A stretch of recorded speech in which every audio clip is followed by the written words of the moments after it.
The 911 call that kept connecting after the funeral. They buried the phone with him because his mother asked them to. It had been his tool and his diary, the way people keep their whole lives in their pocket now. And in the week between the collision and the service, she said quietly at the kitchen table that she wanted him to have it. The funeral was on a brisk Thursday in late March in a small town along the Skagit River in Washington state, the kind of day that smells like thawed earth and rain on cedar. 2 days later, at 2:18 in the morning, the county's emergency line lit up with his number and the call connected as cleanly as if he were standing outside the dispatch center with a brand new signal.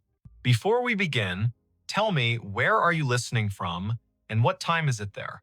Keely March was the dispatcher on the board that night. 36. A decade of night shifts wrapped around her bones like a habit she didn't try to quit. She knew the sound of every ringtone the county used, and 3 it no longer trusted. She had trained herself to keep breath even if a voice said there is a gun, or the faraway way people say, I think I'm dying. She kept a knitted cardigan on the back of her chair and 2 photos on the shelf above the console. Her mother standing in front of Diablo Lake with her hair trying to fly away, and a Polaroid of a skinny boy with a chipped front tooth and a smile that looked like a dare. The boy was her younger brother, Finn, 28 in the photo, forever 28 by the time the town paper ran his name above the fold. The collision had been a week before spring turned a corner.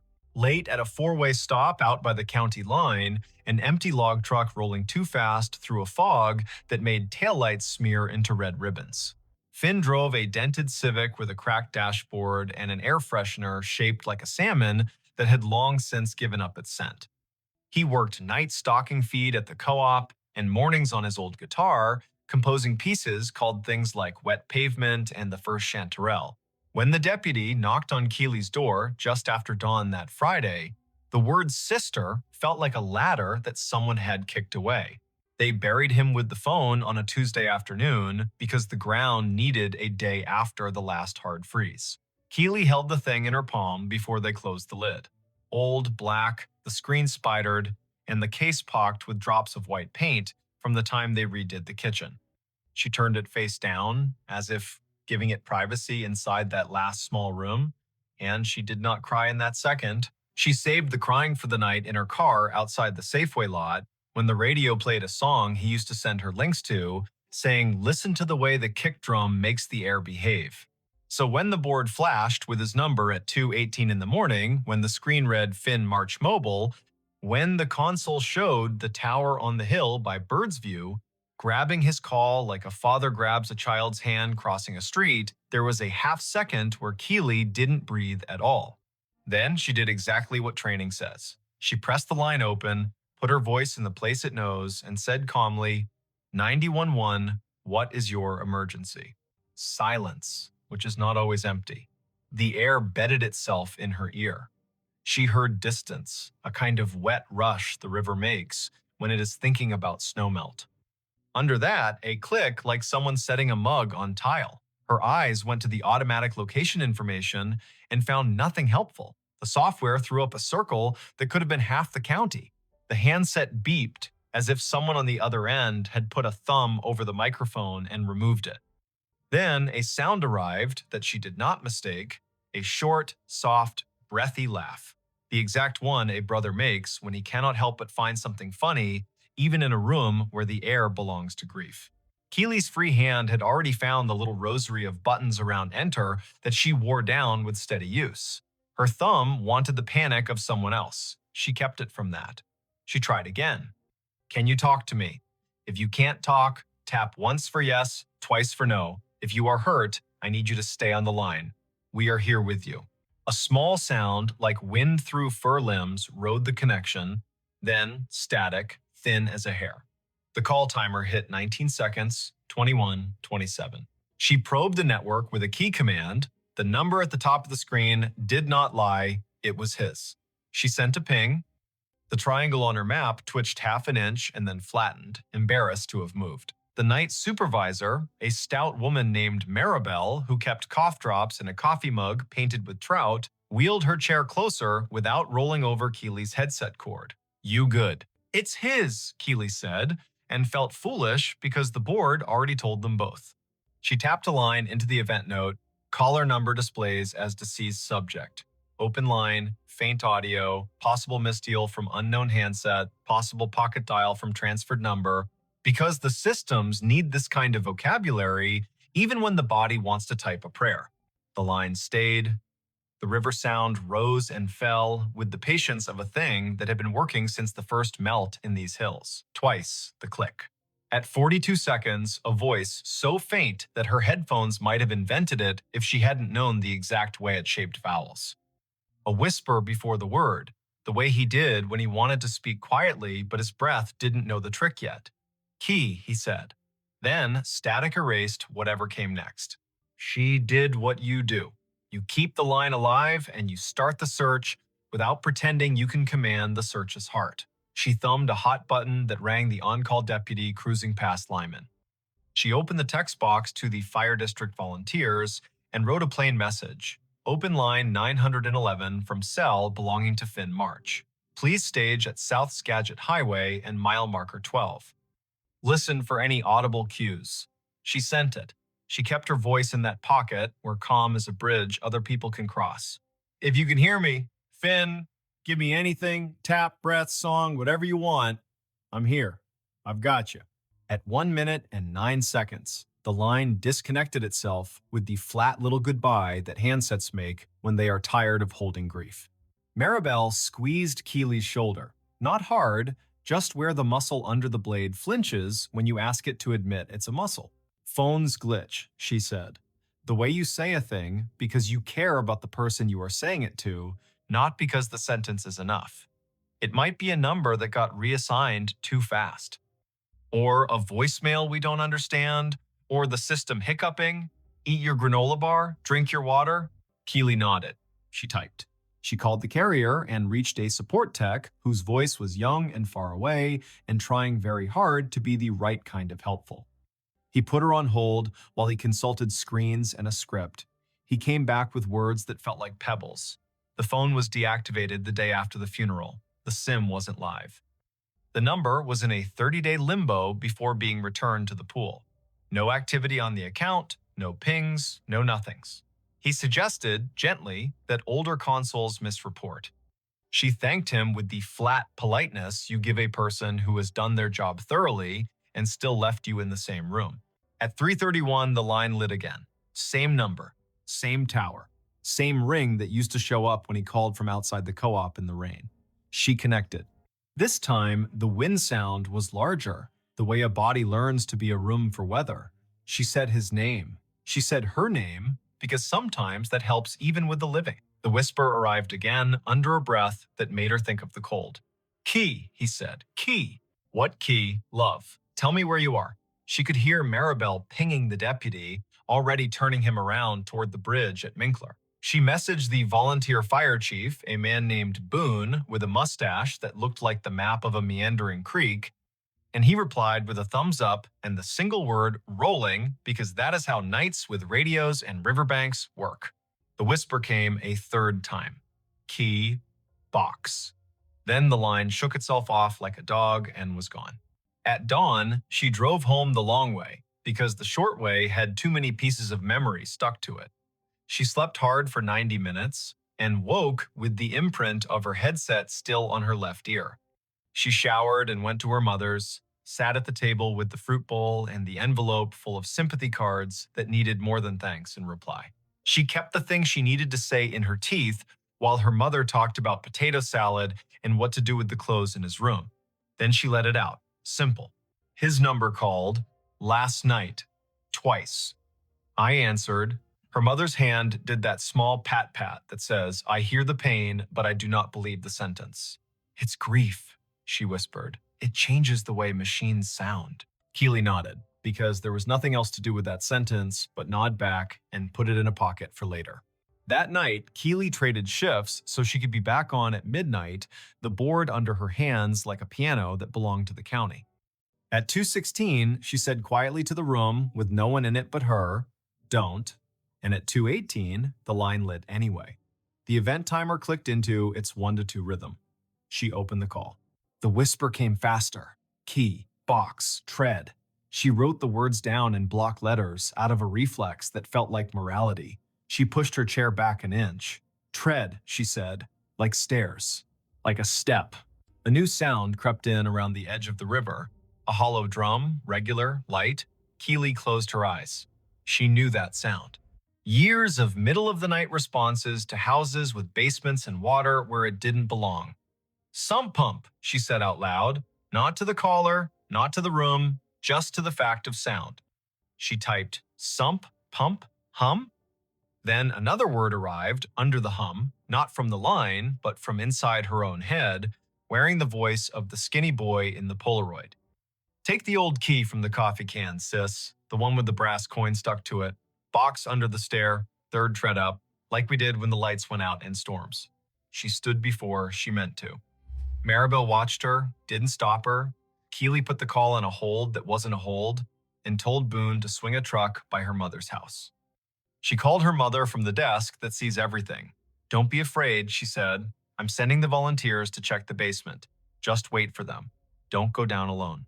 Her mother didn't ask why, which is one thing grief teaches. People you love get to make requests without explanation for a while. Boone's rig rolled up with its lights quiet. The volunteers went headfirst into that smell. Every Northwest basement owns bleach and wet and the memory of potatoes stored during years when the family didn't trust the store.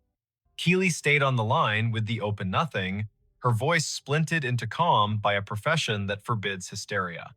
The pump clicked. The whisper breathed once more and said a word she wasn't ready for. Sorry. Then, softly, don't be mad. Boone's voice arrived on the radio like a chair scraping back. Found it, he said, under the third tread. You want me to read you the note, or you want me to bring it to you? Read, she said, because whatever was going to happen to her lungs if she waited wasn't worth the poetry of paper in hand. Boone read slow, the way you read a recipe from a grandmother's hand. It's written on the back of a co-op receipt. It says, key tape to this in case. Safe deposit at Skagit State. There's a note inside for Key. Don't tell Mom what bank it is because she'll go without you. Tell her to wait. Also, okay, sorry about the dent in your bumper. That last part's got a smile face drawn like a potato. Something in Keely that had been standing on one leg for a week put its foot down. She let out a laugh that wasn't a laugh and wasn't anything else her mother would have recognized over the old landline if she'd been listening. She wrote the words down because the act made them legally alive. The line in her ear hissed a little, as if pleased. Then it went quiet. Morning brought a restless sun and the sort of legal tasks people think the dead should have trained us for. She drove her mother to the bank with the safe deposit vault and the ancient pen on a chain. She presented the letter that the funeral director had told her to keep in her purse. They signed a paper. They went into the room with the little booths. The banker slid the box out and put it down like a ceremony. Inside was a small green notebook with his handwriting, which had always leaned like a boy sitting cross-legged on a sidewalk. For Keely, it said on the first page. Next to it, a business envelope with her mother's name. There was a key on a ring shaped like a mountain that belonged to the old Subaru they used to share, and a folded paper that turned out to be a draft of a song he would never record because the bridge wouldn't come no matter how he tricked it. There was also a receipt for a storage unit in town that she'd asked him about once, and he'd shrugged and said tools while his eyes looked at a point behind her shoulder. He had written her a letter that began with two jokes whose laughter had expired and then got to the part that made her lever open a whole new drawer in herself. I know you'll be the one who makes sense of this stuff if anything happens, he wrote. I know I'm not supposed to say if anything happens like I can see it, but I think about it when I'm out by mile 12 in fog and the log trucks don't think they need me to exist. He told her where to find things and how to say certain facts to their mother in a sequence that would hurt less. He wrote a sentence that came from the middle of his lungs. Don't carry what isn't yours. He signed his name so fast, the last letter looked like a dog's tail. She held the little book while her mother read her envelope. Her mother's face did a new thing, an arrangement Keely hadn't known it could do. She realized, not for the first time, that grief makes a gallery of your expressions, and you have to decide which ones are worth hanging. That night, Keely took herself off the schedule. even though the county hates it when you do that with no notice. She made tea the way their grandmother did, steeped until the spoon stood up if you let it. She sat at the kitchen table with Finn's notebook and a pencil for the words she needed to lay next to his. She wrote the dates like you have to say them out loud, late March, 2021, because numbers felt like bad company. She made a list because doing is a language the body trusts. At 2:18, the phone on the wall rang, the old landline they had kept for storms because cell service sulks here when the rain gets personal. She lifted it with the same hand she used to place IVs when she thought she'd be a nurse. She said hello the way you say hello into a hotel room when you think someone might be in the shower, polite and ready to apologize. Open line, said the part of her that had trained for too long to rest, but it wasn't the emergency board. It was her mother's cousin from Bellingham, voice carrying prayer under its vowels. Keely felt the absurd laugh again and let it go this time. Not tonight, she thought to the air where a river sometimes lived. The calls went quiet for 3 nights after that. She dreamed the sump pump clonked in a steady heartbeat and that the water rose anyway, inching up the metal pole of the washer like it had a plan. She woke with her mouth dry and her eyes open, the way a serviceable person wakes when she has decided she will not let the day surprise her anymore. On the 4th night, the board lit at 1:10, not 2:18. Same number, same tower, same little pang like someone pulling 3 hairs from the back of her neck in the exact way a brother does when he wants you to feel a thing without associating the pain with him. She answered, now less afraid of the fact and more afraid of the day when the board would decide to stop being strange. This time, it wasn't the river. This time, a sound like tires on aggregate eased into her ear. She heard a blinker make an unnecessary music. She heard a rumble her body recognized as the mile-long freight that climbs the grade toward concrete and can be heard everywhere when clouds lay a lid over the valley. She said his name. The whisper didn't come. Instead, a voice she didn't know. Exhausted in that way dispatchers measure, with a ruler, not with pity. Ma'am, the voice said, are you the lady on the other end of this number? This thing called me and it went straight to your board. Keely did a fast thing with her hands that told the recorder to make a second copy. She said her name and her role. The man explained in the way tired men always do, with extra details they do not know are extra. He was a rail worker out past Birdsview, night shift, walking the line with a vest and a can of paint, and a patience that came from a man who had watched 3 friends leave town for no good reason. A phone lying by the ballast lit up bright white as a trout belly and slid a call to 911 before he could decide how to feel. He picked it up because of course he did. He saw the screen read Finn March because whoever the system was had a sense of humor. Where exactly are you, sir? She asked. And he told her the truth, the way only people at 2 in the morning tell you truths. Mile marker 11, point something, run outside of the line, by the old alder that looks like a witch if you give her a hat. She sent Boone with 2 men and headlamps and the desire to leave without needing to talk to anyone. They found the phone in a seam of gravel, half covered by ash from last summer's burn, no SIM, no battery, a thing not alive, and still somehow doing the work a thing does when asked correctly. The railman said he had watched a martin cross the tracks with the authority of a bishop, and that the phone had lit at his feet with no reason. Boone brought it back in an evidence bag, as if that would matter to anyone who keeps a room of labeled bags. Keely set the dead phone on the console like a votive. She stared at it 4 minutes and 40 seconds, and then turned it face down the way she had in the chapel with the roses and the smell of lilies that always go too far. She spoke into the radio to tell the volunteers to go home. She put a note in the event record that read in plain human, found object belonging to decedent, recovered at tracks near mile 11, turned over to family. The calls didn't stop. They thinned. They arrived on days when the river wore fog like a borrowed coat. They brought her directions she did not always want. It called once when she and her mother were at the storage unit with the overhead door that rolled like a prayer. Box on the right, said the whisper after the open line, and the pump hum and the small laugh had passed. Not the one with Christmas lights, other right. The box held the watch their grandfather had worn in the war, and 2 rolls of quarters, and the letter that finished a fight their mother had been carrying with a girl from high school for 30 years without admitting it was heavy. It called once more on an evening in late July, the kind of hot rare to that valley, when heat lies down like a dog everywhere and pants. She was off duty for once, drinking water in long draws with a slice of lime she did not deserve.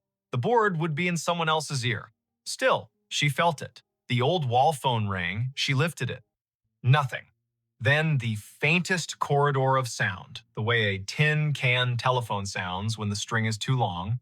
She stood very still in her kitchen, in a house that still carries their father's shadow even after 2 decades, and she listened. No river, no pump. Someone whistled 3 notes she hadn't heard since they were kids on a porch with a bowl of cherries and sticky hands. The notes meant, "Come in, it's time." Then the line went as tenderly empty as it had ever been.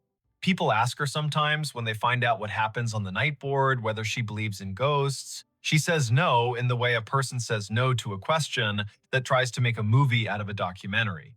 She believes in the way the valley holds sound and the way water teaches machines new tricks.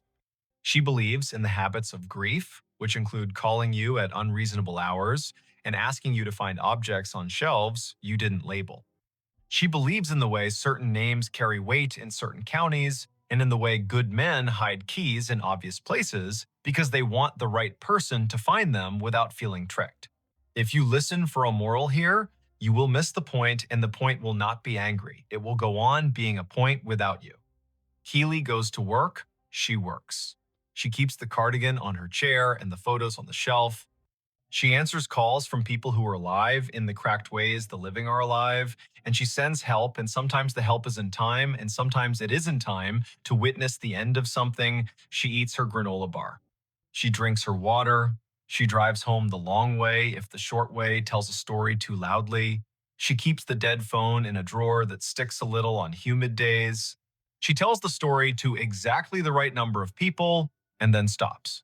Some nights the board does the old trick and shows a number the carrier cannot account for and a tower that should be asleep and a location shaped like a shrug. She answers.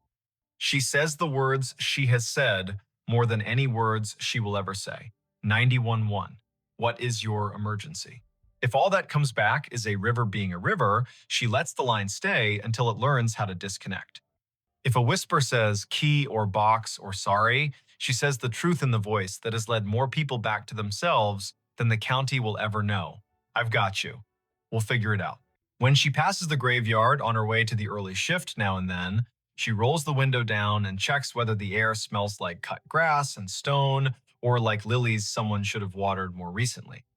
She does not say his name out loud there because she knows better. She says it in the car when the freight rolls through the valley and makes the whole county feel like a chest resonating under a singer's hand. She says it in the basement when the pump kicks on and the house remembers last winter. She says it when her mother takes a nap in a chair with sunlight that has fallen asleep with her. And sometimes, when the hills fold the night just right and the board glows a color she cannot forget, the call connects after midnight and after the end of a song and after the last note of a life that learned to close drawers. It connects after the funeral and after the casseroles and after the number has technically stopped being anyone's. The call connects, and a river breathes, and a laugh leans into the wire, and a word that matters knows the way to the one person who will stand still long enough to hear it and then do something small and exact with what she has heard. That is enough. That is all anyone should demand from a story that features a phone and a county and a woman who is good at being awake when most of the world is asleep and at letting go when it is time to let the line go. So, if your phone rings with a number you are certain belongs to someone who has been given over to the ground, do not panic, do not make a shrine, do not go on television. Answer, stand still. Say your name, ask for what it wants. If the only answer is a sound you know, river, pump, train, the kitchen clock arguing with the refrigerator, write down the words anyway. They will lead you to a key you were meant to find, a box you were meant to open, a third tread meant to lift. And when the line empties itself politely, as lines do, put the phone back on its hook and walk the long way to bed. Somewhere far off, a dispatcher you will never meet is saying the same sentence you just said, in the tone that holds a county steady. I've got you. We will figure it out. Then, a light goes dark. The river keeps the beat, the valley sleeps, and doesn't, and goes on. He followed the whistling into the cornfield. He told himself it was wind in the stalks, nothing more. But the sound had shape, and it carried a tune the way a bottle carries a ship. It rose up from the edge of the north field just before midnight, thin and certain, 3 notes first, then a run, then a pause, that felt like a person making room for breath. The night in Story County, Iowa, was the kind that makes a kitchen window into a mirror. He stood with one hand on the sill, the other around a chipped mug, and the whistling kept at it, unafraid to be heard. Before we begin, tell me where you're listening from and what time is it there? This was late September 2015. The day had been warm, sky rinsed clean after a brief storm, gravel roads drying into their usual rattle. The farm sat a mile and a half south of Nevada, east of the Skunk River, where it hooks like a lazy elbow. The corn had gone that heavy, dull gold that means the grain is ready and the husks are sick of holding on. In the house, the bedside clock down the hall said 11:52. On the porch, a moth bumped the bulb, reconsidered, bumped again. Merritt Dow listened and felt his scalp move, the way skin does when a memory gets up and looks at you. He had heard whistling most of his life, but not like this. His father had been a whistler when he repaired the sickle bar, when he checked the tension on the auger belts. His grandfather, too, walking the rows with a plug of tobacco and a tune older than the tractor. Merritt could place a tune by county if you gave him a night and a jar of iced tea. This one, though it didn't belong to any porch or station wagon, it had the small brightness of a fairground and the old soul of a hymn, mixed wrong on purpose and still somehow right. He set the mug down, pulled on his boots without bothering with the laces, and stepped into the porch light. The whistling came again, 3 notes that stepped down like someone walking off a train. He clicked off the switch. The yard went honest. The gravel drive was a gray river. The corn made its tinny rain sound whenever the breeze remembered its job. To the north, the trees along the fence line held their breath. Merritt had a habit of heading toward curiosity as if it were a calf out past the fence that needed fetching. He took the flashlight from the hook, the heavy kind with a rubber grip, and checked the batteries the way a person checks their pulse. He told himself this was neighbor trouble, or a kid from town testing bravery on a Friday dare. He told himself this was what the night does to grown men when sleep holds them by the elbow and then lets go.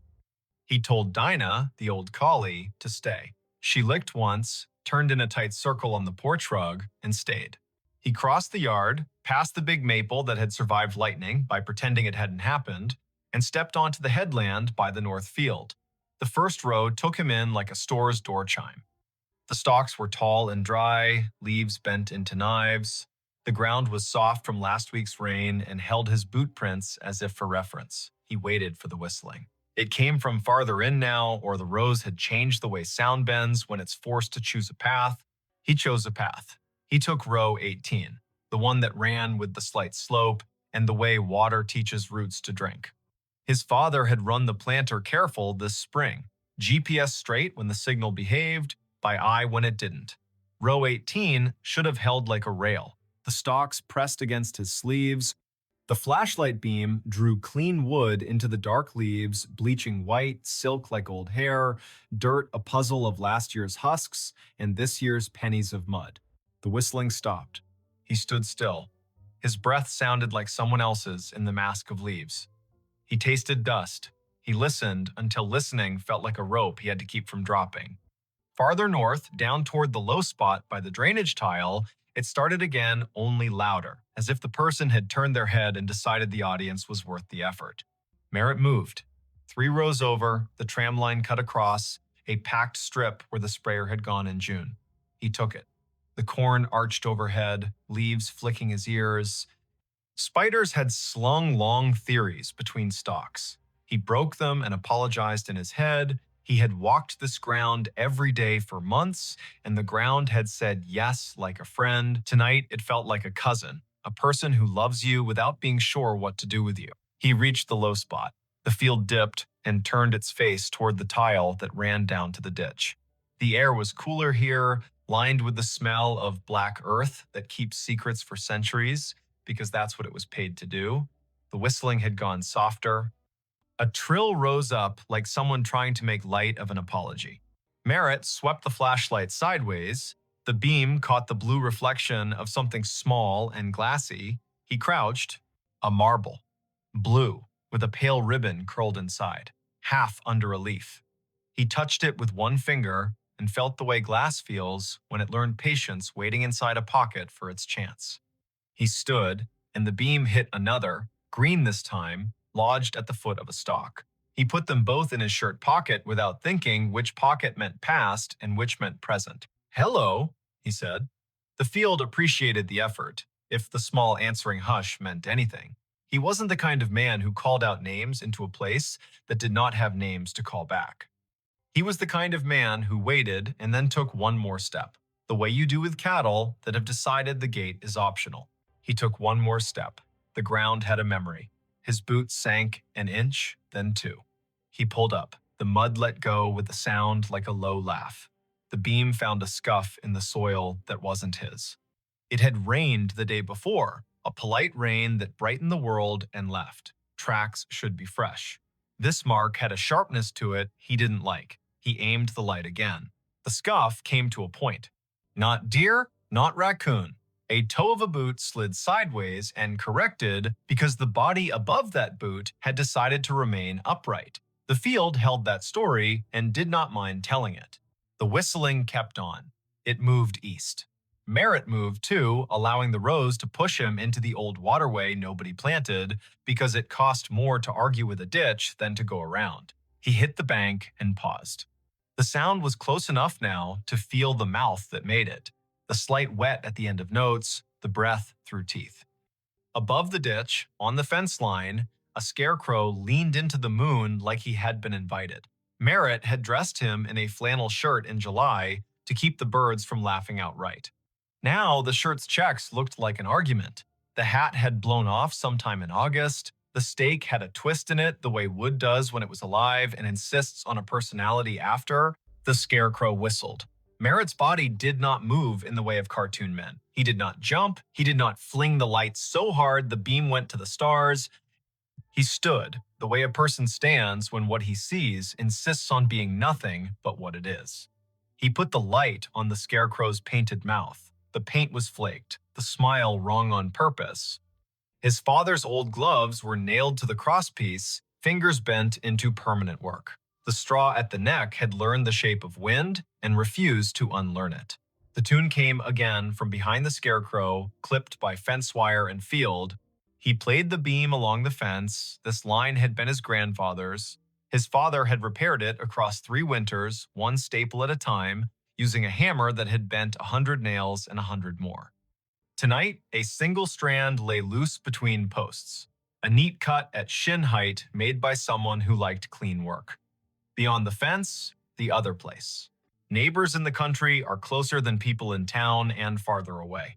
The acreage to the east had belonged to the Kesslers once, then to the bank, then to a man who installed irrigation pivots with a speed that made the county whisper.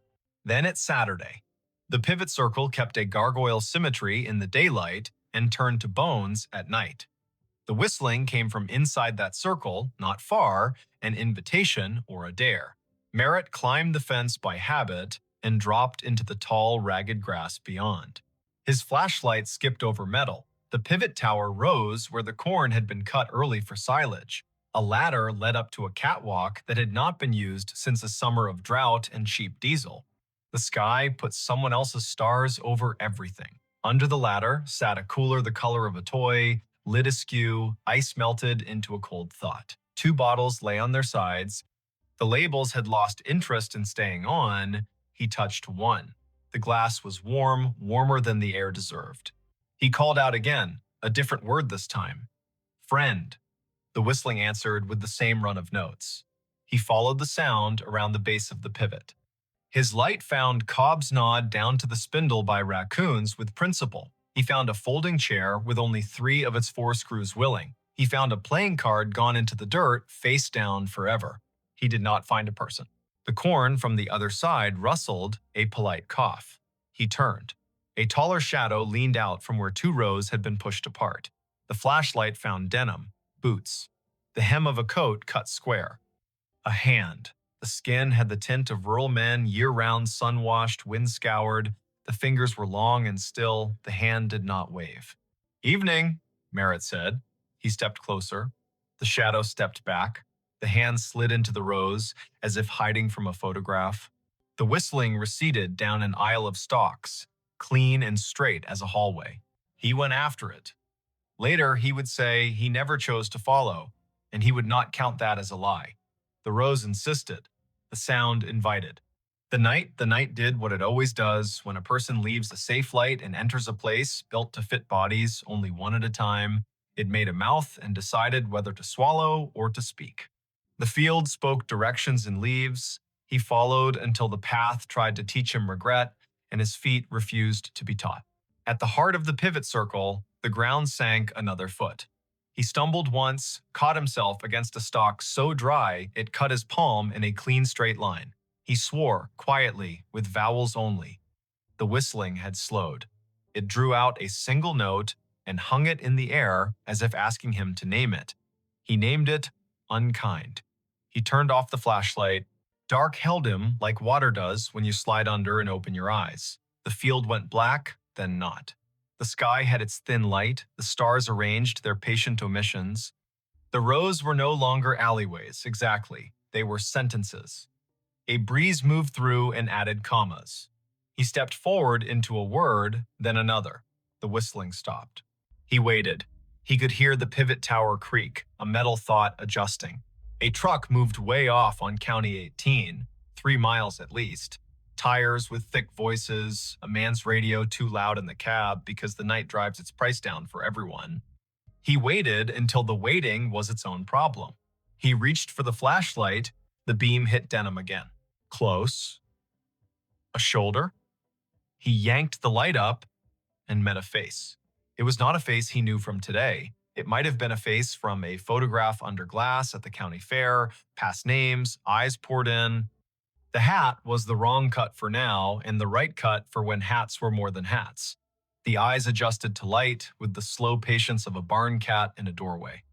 The mouth held a shape that wasn't a smile and wasn't what comes later. The cheeks were hollowed in, the way working men's cheeks sag when they finally let the day have them. "Don't," the man said, not loud. He lifted one finger the way a teacher does when she'd rather not get stern. "Don't shine." Merritt lowered the beam to the man's chest. The denim had a tag that read, "Kessler in faded thread," as if a mother had stitched it when mud was the usual weather. The man nodded, brief. He put 2 fingers to his mouth and whistled the run again. The note slid under the leaves and came back altered by straw and distance. "Had to see if you'd come," the man said. He did not offer his name. He did not ask Merritt's. The field did the introductions it believed in. The man tipped his chin toward the north, where the ditch had cut a new curve 2 springs ago, and nobody called the county because sometimes you let water take responsibility for its own choices. "Come on, then." They went up Row, across the tram line, down again. Merritt kept the light aimed at boots and dirt the way you aim swear words when children are sleeping in the next room.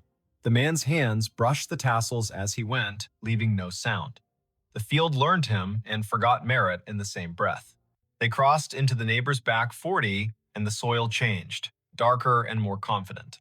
The rows had more to say here. The whistling would come and go like a small animal, checking the air and disliking it. The man stopped at a patch where the stalks had been storm-bent and then righted themselves out of pride.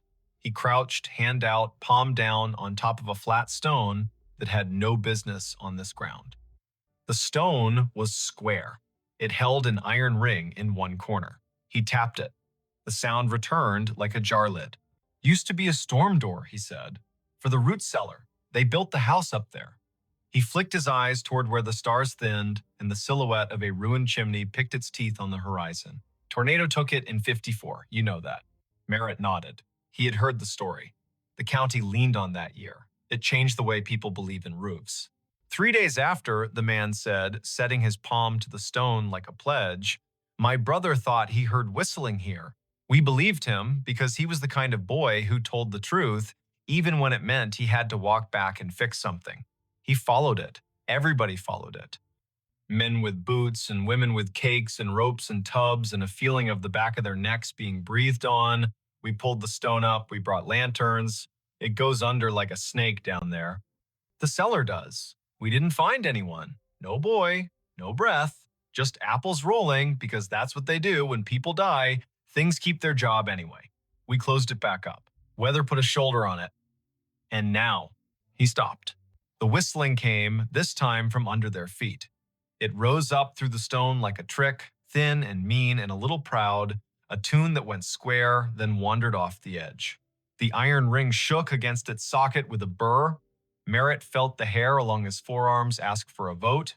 Now, the man said, it calls people here when it's time. He put his hand on the ring. I'm tired of it calling people here who are not me.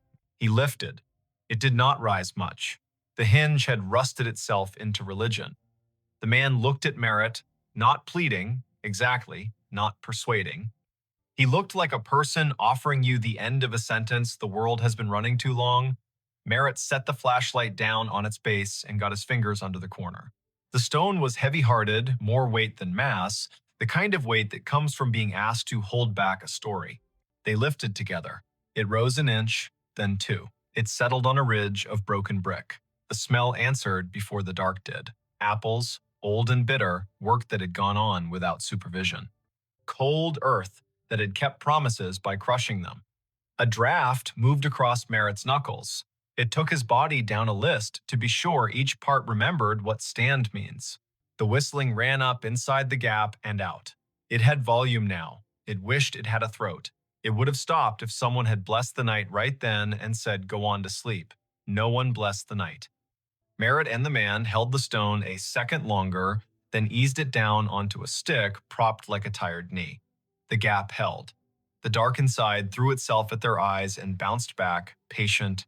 They did not aim the flashlight in, the man would not have it, and Merritt knew enough to trust someone who belonged to a place this much. They listened instead. The whistling ran its tune twice, then twice again, and each time the final note sagged, as if asking someone to let it lie. Why me? Merritt asked. He wasn't offended by the question. He wanted a reason that could wear a hat. You were the one who heard it honest, the man said. You stayed at the edge of your field as long as you could and still came. Some men run because they want a story to tell about themselves. You came because you wanted to know who to go fetch. Merritt shoved down the part of himself that softened at that. He bent, slid his hand into the gap until his fingertips touched the dirt at the lip. It was cool, the way a basement never loses January. He searched by hand, careful for glass. Nothing but pebbles in the slow grind of last century's lessons. The whistling faltered. It shortened itself and became 3 notes, those 3 notes he had heard at the kitchen window, the 3 his father had bent into the radio between ballgame innings, the 3 his grandfather had used to call a dog that never needed calling. He withdrew his hand and stood. The man had his head down, listening as if his bones were the receiving equipment. He began to hum, not the tune, but a harmony low and uninsistent. The whistling slowed. The cellar air came up wetter than before, fouled for a second by something like breath, and then clean. The whistling stopped. They waited a full minute, then another. Merritt counted, slow, as if a child in a tent had asked him to promise monsters were on vacation. The ground under the stone was a fact again. The man let his harmony stop, the notes settling like a bird on a line, and then choosing not to stay. He knelt and pulled the stick, and the stone met its ledge with a sound like a chest closing. Sometimes, the man said into the calm, it wanted an argument. Sometimes it wanted somebody from back then to say his name and make a promise. It wanted a mother crying on the dirt. It wanted men with rope because rope makes everyone feel helpful. Not tonight. Tonight you came and you didn't carry any of that. You just listened harder than the field wants you to. That's enough. They stood together in the rows until the night got bored with them and went to do what the night does in other places.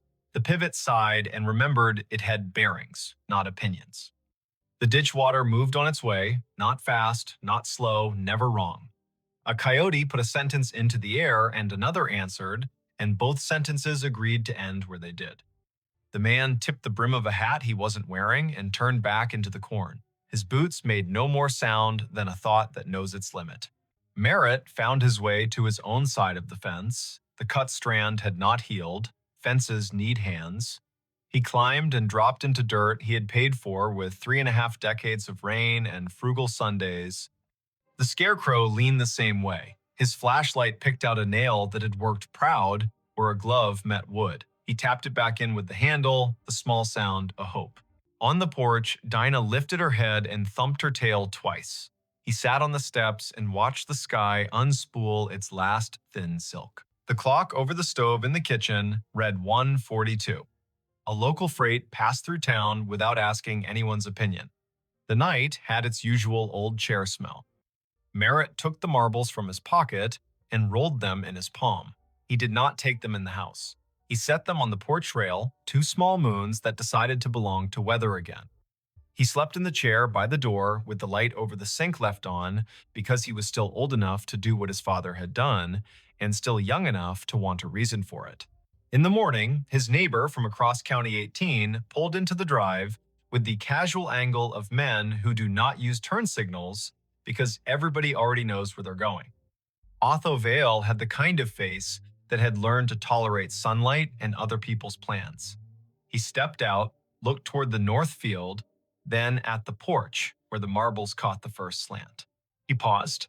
"Thought I heard it last night," Otho said, as if they'd been in the same dream and had already agreed on the parts to keep. "I didn't come. I was afraid if I went, I'd bring the wrong thing with me. You go." "I went," Merritt said. He poured coffee into a cup that had chipped the day his daughter drove away, with her car full and her eyes wider than they had any right to be. He handed the cup down. "There's a stone out there. You know it." Otho nodded. "Been there longer than you and me combined. Some things are a door, and some things are the breath you take before you knock." They sat without sitting, Otho leaning on the post, Merritt half on, half off the iron chair that had belonged to his wife's aunt, and squeaked like the first word of gossip. The morning took the night apart and put it away neatly. The field did what fields do after an event. It pretended nothing had happened and invited you to harvest. By 10, the co-op truck rumbled up, the driver wearing the resigned cheer of a man who deals in averages for a living. Merritt walked the headland with him, pointed at moisture readings that lied slightly, agreed to pretend the numbers were written on a blackboard by someone with authority. He did the work. He did it until the work forgave him for wondering what else he might be supposed to do. That evening, he repaired the fence where the strand had been cut. He pulled it tight and stapled it with his grandfather's hammer because you use the tools that know your hands. He hammered in 3 staples and left one in his pocket so the fence would remember there is always one more job and it can't get cocky. He checked the pivot base out of courtesy to the machine. He replaced nothing. He spoke to no one. The sky went red behind weather stacked to the west, Kansas doing its job of sending clouds as if on purpose. For a week, the field behaved. The wind laid down its sheet music neatly. The coupe truck counted out grain like blessings. He slept at the proper times and did not wake to odd hours with the feeling of someone whistling at the edge of his life. The marbles stayed on the porch rail until a grackle knocked one off and it rolled into the peony bed and took up residence there like a kindness. The other slid into the pocket of his jacket and made friends with a nickel and a screw. On the 9th night, just after the 10 o'clock news told its last hurries, he heard the 3 notes again quiet, like acknowledgement, not summons. He walked out to the north edge and stood with his hands in his jacket, listening. The breeze had a bite, the first hard frost would be soon. He unlocked the gate at the lane and left it open for an hour, for no reason at all anyone else would endorse.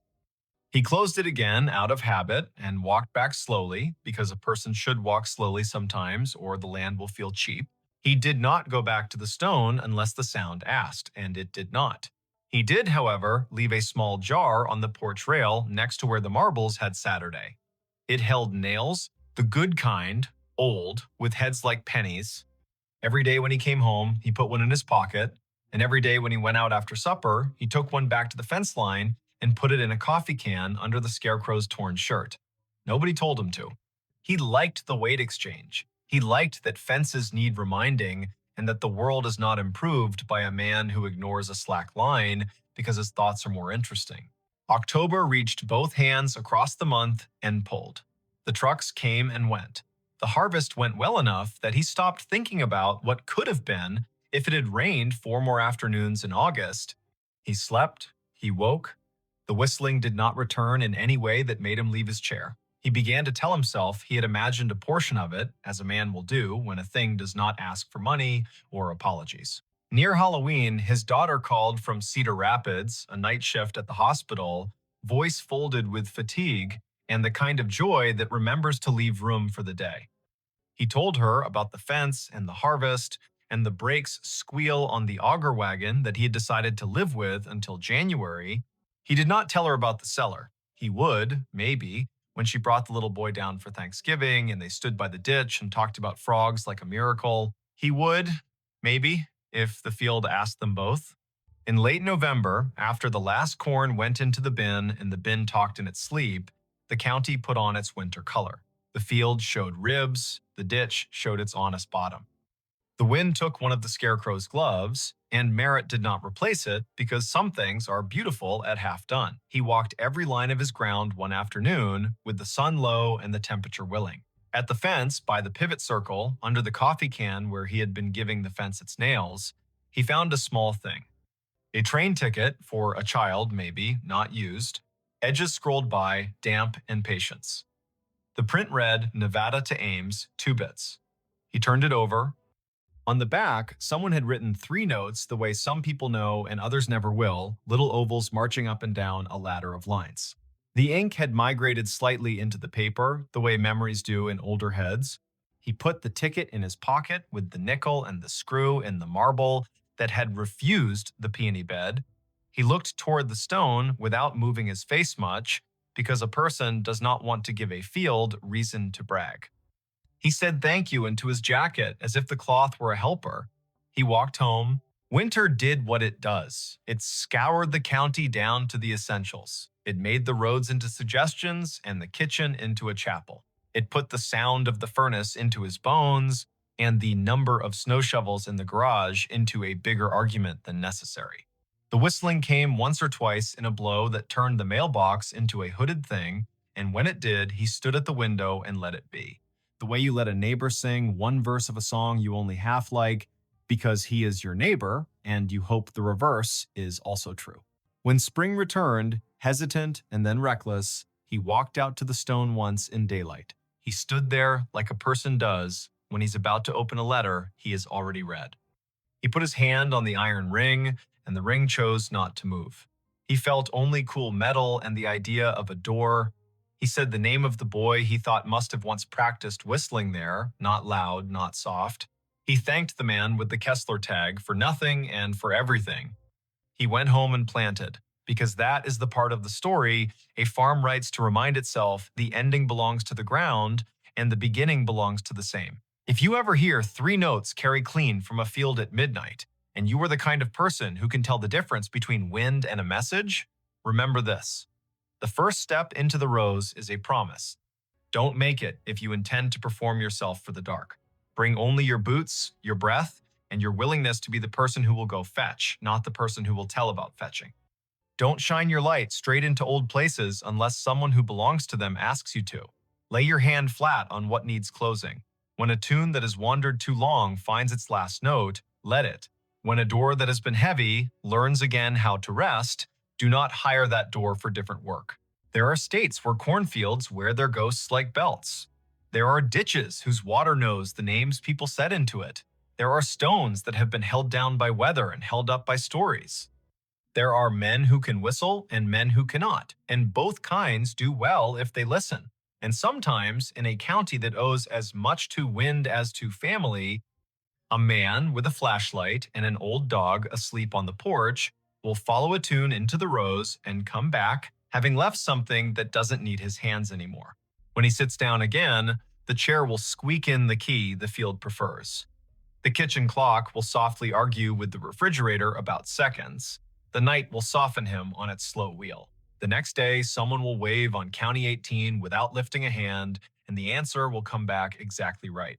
And somewhere beyond the line where two quarters meet under a fence, a stone will find it easier to be a stone because two men lifted it once, together, and then set it down the way the land asked. The call came in on a Tuesday at 4:32 in the afternoon, late October. The sun already sliding behind the Blue Ridge, so the hollows of Shenandoah darkened early. Ranger Aislinn Keats was parked at mile marker 47 of Skyline Drive, just north of the Rapidan turnoff, a paper cup of station coffee cooling in the cup holder, and her radio tuned to the quiet channel they used for backcountry check-ins. The speaker breathed.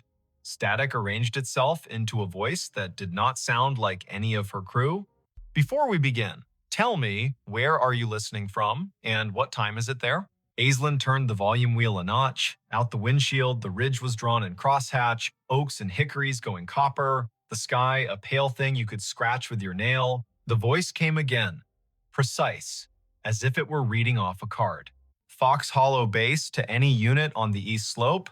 Child missing, male, age 8, name Harlan Whitcomb, last seen near the Old Stone Spring House above Corbin Run, weather degenerating, Hurricane Hazel expected to push in, winds rising, request all available, time is 16:30, October 14, 1954.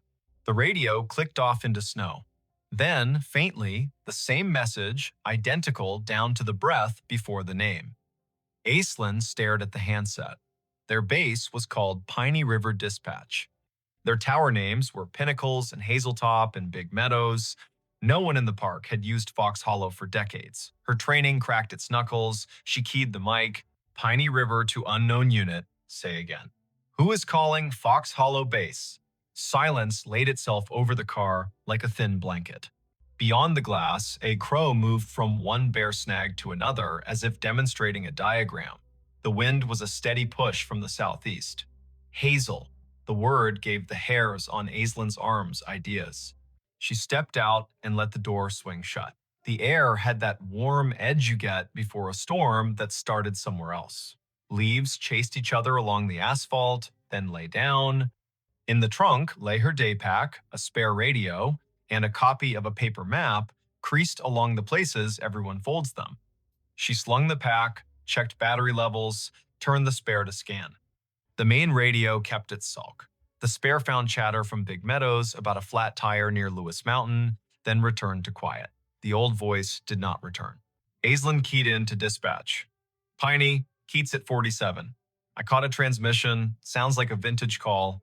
Reference to Fox Hollow, child missing near Corbin Run, date October 14, 1954. Could someone check the archive on that, see if we have a historical incident report? The dispatcher was a steady woman named Karen, who did not make noises she did not need. Copy, Aislinn. Stand by. Aislinn leaned on the hood and looked east, where the hills tumbled like knuckles, all green and copper and shadow. She had worked Shenandoah 5 seasons. She knew the way the ridges spoke when you asked them right.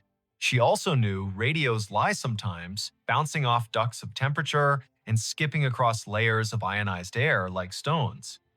She had heard voices from fire towers that had been torn down before she was born, and a farmer yelling to his brother on a frequency no longer assigned to anyone. She had never heard a date pinned to a hurricane whose name lived in the county's memory like a scar. Karen came back.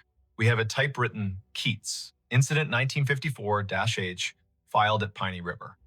Hurricane Hazel, multiple rock slides, a missing person in the Corbin area, that name you gave. It is a cold file. It does not say recovered. I repeat, not recovered. No remains located. Not closed. Aislinn pressed the radio to her shoulder until the plastic complained. Copy. Can you send scans to my phone? I'm heading down to the Corbin Run access. If anyone else is close enough to meet, let them know. There was a pause, a little breath that was not static. Karen's voice softened a shade, the way people do when the past finds a way to ask for your time. Sending now. Watch your footing, the trails are a mess of marbles with the leaves down. Want Dupre from Hazeltop on, stand by. Affirmative. Aislinn slung the pack across her back and looked once more at the ridgeline. A truck from Fleet rumbled past, the driver lifting 2 fingers off the wheel in that rural benediction. Clouds had started as a rumor and were now themselves. The Corbin Run access was a gravel pull-off hidden beneath tulip poplars that had learned to whisper. Aislinn eased the truck in sideways and cut the engine. She took the trail with her boots, making small promises to each rock. The stream voiced itself down the hollow knit of last week's rain and this afternoon's melt of a single stubborn snowpatch in a shadow under a ledge. The map told the story of the lower springhouse, a square of stones where water had been convinced to behave.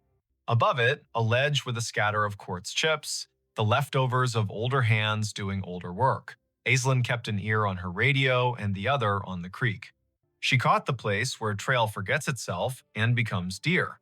She found the old springhouse, its stones asking to be counted. She touched the edge of the low wall with the kind of gentleness reserved for quilts and engines.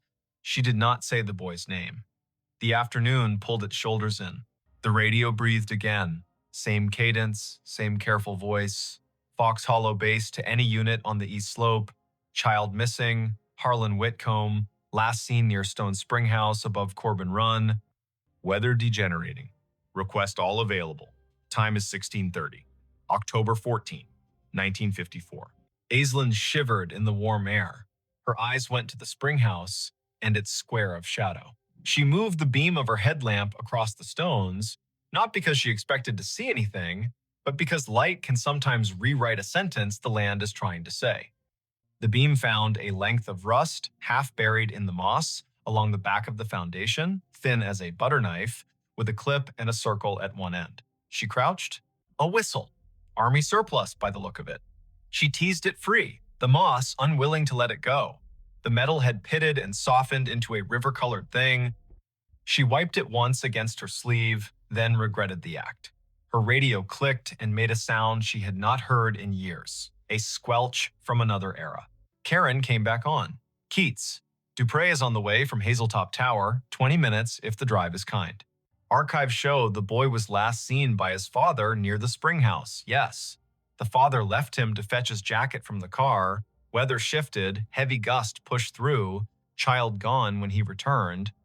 Tracks lost near the ledge above the run. 2 days of cruise, then Hazel brought the flood and they stood them down. The file has letters from the mother, 2 years after, asking if anyone found anything she could hold. Answer stamped no. Aislinn looked at the whistle in her hand, then at the spring that fed the run. The water wore a sheen of leaves thin enough to count. She keyed the mic. Found a whistle near the spring house. Will bag it. Doubt it has any forensic value after 6 decades, but a photograph might matter to someone. As she spoke, a figure eased out of the trees upstream. A man in the brown and green of a ranger uniform, but the cut of it was wrong in a way you can feel even if you do not have the words. The shirt had pockets like ideas. The hat sat stiff as a rule book. He carried a strap radio that looked like a lunch pail with an antenna. He exhaled, then stopped when he saw her. "Ma'am," he said. There was a formality in the syllables, like church on a day that hurt. "We're sweeping the east slope." The boy's father said he was right here. He pointed at the stones, as if pointing could anchor the earth. Aislinn stood very still. The man's face had the smoothness of someone who had not yet had reason to learn what whiskey was for. His name tag said M. Elwood. His shoulder patch bore an American shield with a tree she did not recognize. He glanced down at her radio and then at the whistle in her hand. "You with us?" he asked. "You with Fox Hollow?" Aislinn's throat did the dry swallow of a person whose mind is faster than her words. "Yes," she said. Because yes was easier than telling a man with a lunch pail radio about the word digital. "I heard your call." "Where are your lines?" "At the ridge," he said, puzzled by the question. "We got men cutting sign along the deer trails. We got women at base keeping track of names.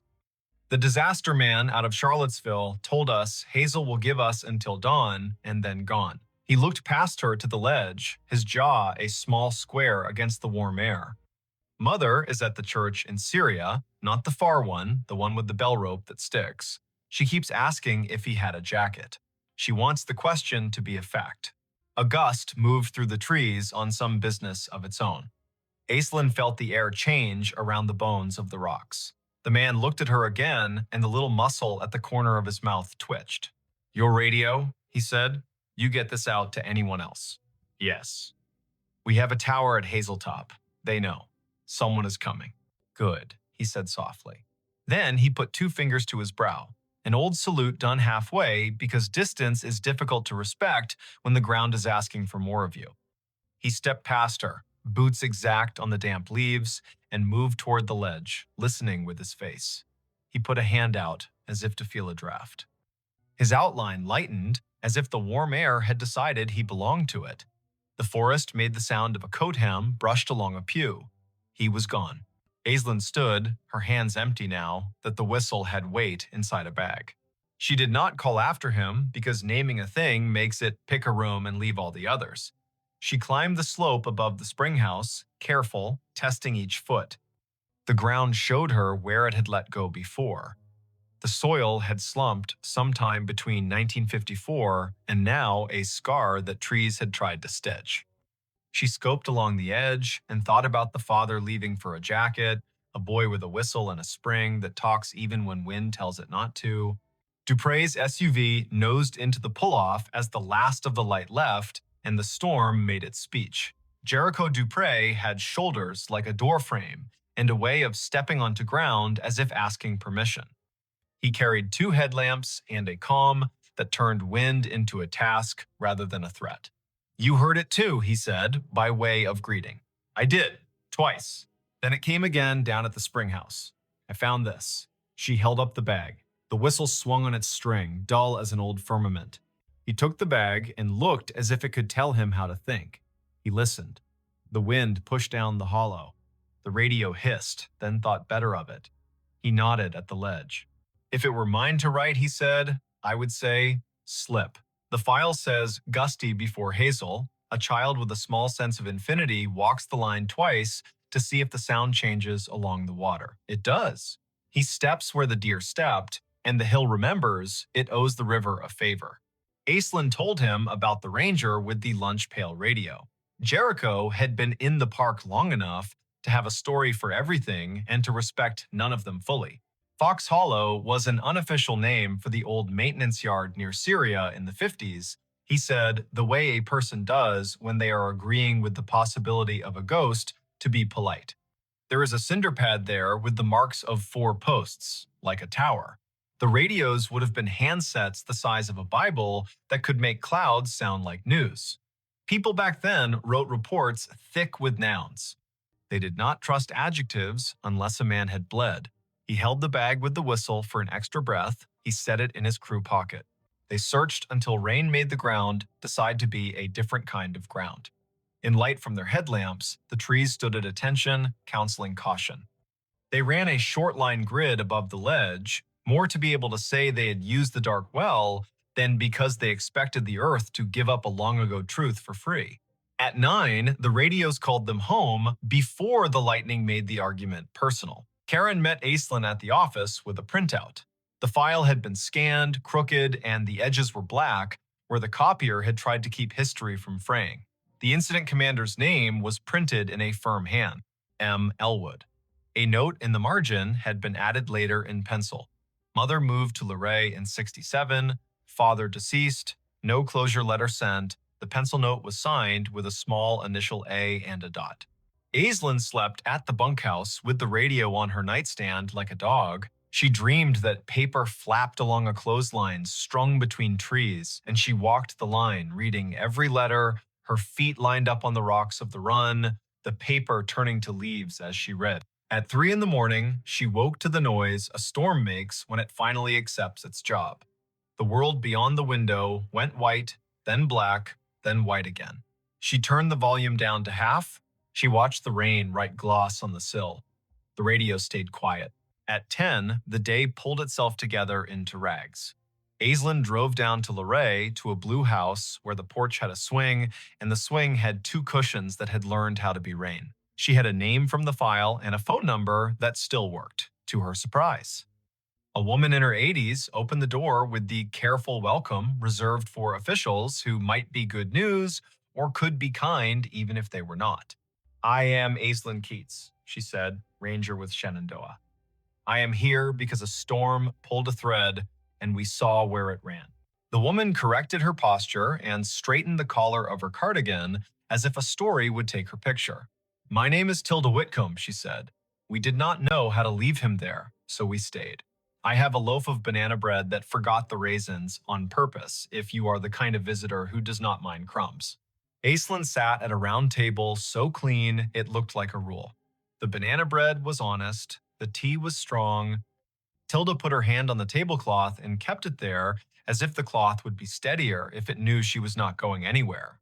She said the name Harlan like a stake you drive into ground so the tent knows where to stand. He whistled 3 notes, Tilda said. The tune the train plays when it comes into Luray, because his father used to take him to the crossing and they would wave at the men who stand like saints. 3 notes and then he would laugh because he was practiced at laughing. The wind took the notes and did not give them back. My husband ran to the car and the sky changed. They told him on the radio he had until morning. You can live your whole life in a sentence like that. Aislinn put the bagged whistle on the table. The string looped like a sleeping thing. Tilda did not reach for it. She looked at it as one looks at an old photograph that has learned how to move. I did not get a letter, she said, and smiled small to prove she was not accusing. I understand how papers behave. I was a clerk before my hands forgot to love the carbon paper. I suppose I wrote a letter in my head every day for 2 years. Then I stopped asking out loud. You cannot keep asking the same question without turning into a different person. The whistle sat, silent, older than most of the kitchen. Tilda looked out the window and the window looked back. A red cardinal landed on the feeder and told everyone, rudely, that it had arrived. Tilda laughed at the bird, and the laugh made her look like a photograph of herself. Aislinn asked about the ranger named Elwood. Tilda's eyes softened. Martin Elwood went to our church, she said. He was the kind of man who knocked on the door with his hat in both hands. He brought us a bag of oranges at Christmas and apologized as if the oranges had failed to be children. He wrote the report because that is what he could do, and he built a cinder block box for the tower that was not a tower, and then he got quiet like men do when they find out the world can keep a thing from them and they still have to go to work. Back in the truck, Aislinn let the radio hum. Big Meadows asked Pinnacles to send a set of cones to mile marker 62. A bear stared down a minivan with an intensity that made the parents breathe like swimmers. Life had resumed its insistence. She turned the truck toward the old maintenance yard near Syria, the one Jericho half remembered as a place with 4 posts and a name more rumor than rule. There was a cinder pad there for sure, now half invaded by chickweed and ambition. Someone had collected beer cans along the edge and arranged them by brand into a timeline. Aislinn walked the perimeter and crouched at a corner where the concrete had spalled enough to show a rebar smile. She brushed the dirt aside with one hand. A penny lay there. The year was 1954. She laughed, because a park and a story will sometimes give you too many symbols and you have to choose which to be corny about. The wind rose toward evening. The radio stayed in this decade, obedient and dull. Aislinn drove the ridge road, watching the color slide toward Bruce. Back at the office, Karen handed her a thin envelope with a stamped return address that made Aislinn's scalp feel like it had learned something. It was from an amateur radio club in Harrisonburg, a man who had heard the show Aislinn, sometimes called During Slow Nights, the one where listeners told stories of radios hearing the wrong things on purpose. We pick up oddities when the weather steeps the air, the man had written. Old distress calls, ham tests bounced off airplane wings, bombers from the 40s practicing. Once, a train dispatch from 1960 rolled through on a rain so thick you could chew it. There are names for this, and none of them explain it. The way I think of it is this. Time breathes shallow near storms. If a voice was loud enough once and the same air returns, you might hear a ghost that is not a ghost. Not dead, not alive, just not finished talking. That night, Aislinn drove down to Corbin Run one last time with a single job. She stood by the spring house and held the whistle. She did not put it to her lips because it belonged to a mouth that had done its work. She set it on the stone in the square of water smell and said a sentence Tilda had given her permission to say. Harlan, your mother sits with a red bird and forgives the form and the weather. We leave you where you are, not lost now. We know the place that held you. We will name it, even if the stone refuses to. Thunder argued with a ridge to the west. Aislinn picked up the whistle, tucked it back into the bag, and snapped the bag shut the way you close a letter you cannot ignore any longer. Her radio breathed and then found words. Fox Hollow Base, to any unit on the east slope. Search secured. Weather has moved us. We will resume when it lets us. Families headed to shelter. If anyone finds a whistle, mark the spot. End of report, October 14, 1954. Aislinn lifted the handset to her mouth and did not speak. The silence she chose felt like respect, not fear. She held the radio until the voice faded into the music of rain. Then she climbed the hill back to the truck. The park wrote its own ending. Winter stripped the ridge to bones. Spring came with its first honest green. In May, a blowdown above Corbin Run sent a sycamore through the soil like a spoon and revealed a ledger of stones that had not seen light since Eisenhower. A student volunteer named Leda, working off a citation from a noisy night, found 2 marbles wedged into the roots where the ground had been a child's pocket. One was blue as the ridge on a clear day. One was green as a first leaf. They were bagged, labeled, cataloged. The ranger who filled out the form wrote found near the old stone spring house, Corbin Run, coordinates to follow. The park historian wrote a small note and signed it with a letter that looked like an A and a dot. Aislinn drove to Luray with the marbles and the whistle and a copy of the incident report with Martin Elwood's name on it. Tilda put her hand flat on the table again. She looked at the marbles and did not touch them. She touched the paper instead, the ink, the line that said, "Weather degenerating." She said Harlan's name until it stopped feeling like an apology. She picked up the whistle, finally, and put it to her ear as if listening to metal were a normal thing, and perhaps it is. Some evenings after that, if you drove Skyline Drive near mile marker 47 and rolled your window down, you could feel a warm breath slide into your car even when the air was sound and cool. It was not spooky, it was geology and a mistake and a memory. At the spring house, a ranger tied a ribbon to a low limb that matched the color of the marbles, bright enough to be seen and quiet enough to be ignored by anyone who did not need a reason to pause. The ribbon got replaced each year by whoever remembered.